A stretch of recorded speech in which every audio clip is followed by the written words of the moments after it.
on this episode of The Insurance Dad.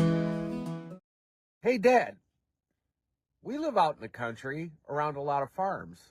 Are farm dogs covered under farm insurance?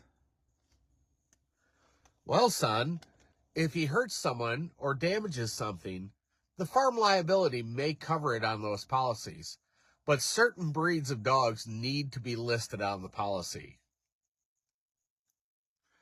So he's not automatically covered?